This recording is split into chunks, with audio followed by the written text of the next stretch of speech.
Shalom, saudara-saudara yang dikasihi Tuhan Yesus Kristus. Selamat malam, selamat berjumpa kembali dalam renungan pada malam hari ini. Saya mengucapkan salam sejahtera buat saudara semua dimanapun saudara berada. Damai dan sukacita oleh Roh Kudus melimpah senantiasa dalam hati dan kehidupan saudara semua. Sebelum kita mendengarkan renungan firman Tuhan, mari sama-sama kita berdoa. Tuhan Allah Bapa kami dalam surga, Bapa dalam nama Tuhan Yesus Kristus, kami mengucap syukur untuk segala berkat kebaikan Tuhan, pimpinan-Mu, penyertaan-Mu di sepanjang hari ini. Tuhan sudah menolong kami. Oleh hikmat-Mu kami mampu melakukan segala tugas aktivitas kami. Pada saat ini kami kembali rindu untuk mendengarkan sabda firman-Mu. Urapi setiap kami Bapa, agar kami mengerti akan maksud dan kehendak-Mu. Dalam nama Tuhan Yesus kami berdoa. Haleluya. Amin. Saudara yang dikasihi Tuhan, pembacaan Alkitab kita pada saat ini terdapat dalam kitab Nabi Habakuk pasal yang ketiga. Saudara dapat membacanya secara pribadi setelah mendengarkan renungan ini. Saya akan membaca Habakuk pasal 3 ayat 17-18. Tertulis demikian. Sekalipun pohon ara tidak berbunga, pohon anggur tidak berbuah, hasil pohon zaitun mengecewakan, sekalipun ladang-ladang tidak menghasilkan bahan makanan, kambing domba terhalau dari kurungan, dan tidak ada lembu sapi dalam kandang.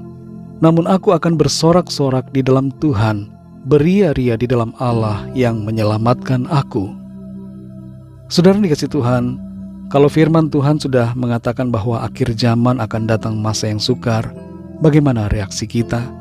Apakah kita akan menjadi gelisah dan takut menghadapinya, ataukah kita tetap tenang-tenang saja? Sebuah survei baru-baru ini menunjukkan bahwa sekitar 75% generasi muda merasa bahwa masa depan itu menakutkan, terlebih khusus yang berhubungan dengan perubahan iklim. Selain itu, hal lain yang mencemaskan adalah situasi dunia secara global. Perubahan iklim, kondisi ekonomi, dan situasi politik menjadi beberapa aspek yang sudah disebutkan dalam Alkitab sehubungan dengan apa yang akan terjadi di akhir zaman. Menghadapi itu semua, baiklah kita tetap tenang di dalam janji firman Tuhan. Nabi Habakuk menyatakan di sini suatu sikap yang hendaknya dimiliki oleh kita semua ketika ada kesukaran ataupun kesusahan yang terjadi. Tertulis di ayat 17-18.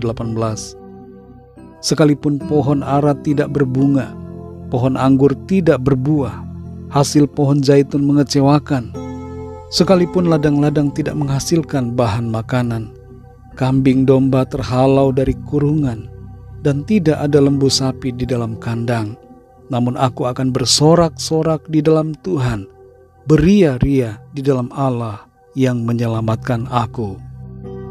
Nabi Habakuk melihat adanya pembelaan Tuhan atas orang-orang benar, sekalipun di sisi yang lain terjadi juga kesusahan yang dialami oleh umat Tuhan. Pada akhirnya, orang-orang yang hidup dalam kefasikan akan mengalami penghukuman, tapi orang benar akan hidup dan diselamatkan. Inti dari ayat ini adalah bahwa apapun kesukaran yang terjadi, bagaimanapun sulitnya kondisi dan situasi kehidupan yang ada, kita hendaknya tidak mengalami kegelisahan, kecemasan ataupun ketakutan, tapi sebaliknya kita tetap bersyukur, bersukacita, dan memuji Tuhan atas kasih dan karya keselamatan yang Ia kerjakan dalam hidup kita.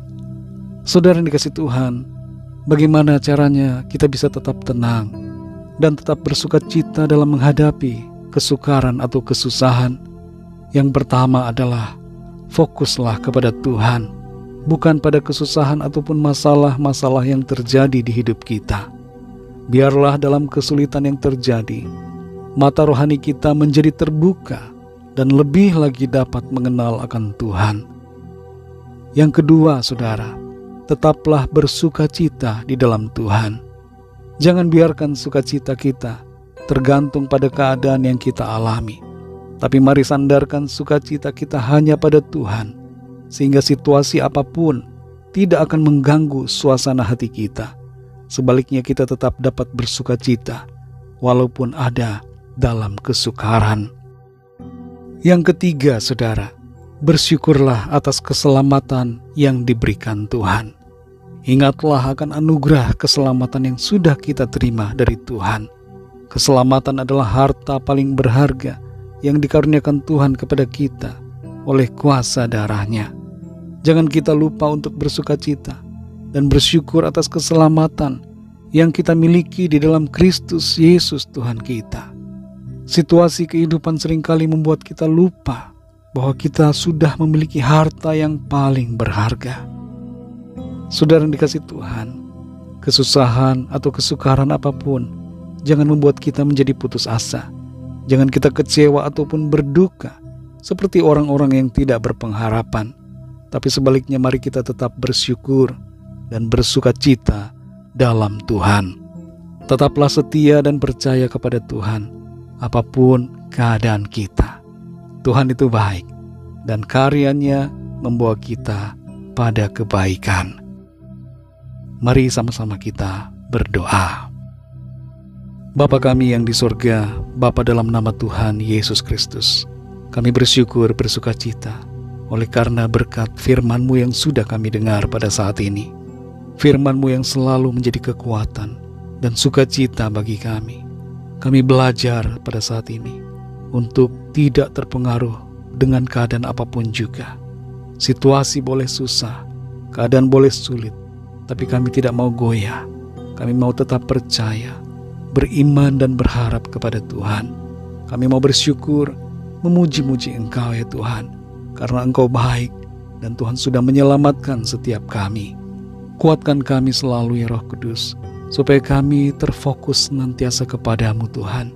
Bukan pada masalah, bukan pada kesusahan atau kesukaran, tapi selalu tertuju kepadamu. Dan hati kami memegang janji firman-Mu. Terima kasih Bapa, kami mengucap syukur. Berkati kami di sepanjang malam hari ini. Berikan kami tidur yang nyenyak dan bangunkan kami kembali besok pagi dengan kekuatan yang baru. Tubuh yang sehat diberkati Tuhan untuk kami pakai memuliakan nama Tuhan dalam segala aktivitas kami.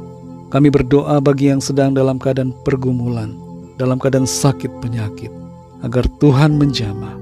Kuasa Tuhan bekerja pada saat ini. Kesembuhan terjadi, pemulihan terjadi dalam nama Tuhan Yesus. Ada kemenangan, ada sukacita, ada berkat Tuhan yang berlimpah. Terima kasih Bapa, kami mengucap syukur dan serahkan semua ke dalam tangan kasih-Mu. Ampuni kami akan dosa kesalahan kami, dalam perkataan, pikiran, perbuatan kami ya Tuhan. Seperti kami juga mengampuni orang-orang yang bersalah kepada kami. Dalam nama-Mu yang kudus, nama Tuhan Yesus Kristus, kami sudah berdoa dan mengucap syukur. Haleluya. Amin. Puji Tuhan, saudara yang dikasihi Tuhan. Saya percaya firman Tuhan menjadi berkat dan kekuatan buat saudara semua. Dan Roh Kudus akan menolong saudara untuk lebih lagi memahami kebenaran firman Tuhan. Dan terus setia hidup dalam sukacita, percaya berharap kepada Tuhan. Tuhan Yesus memberkati saudara semua. Sampai jumpa dalam renungan yang berikutnya. Haleluya.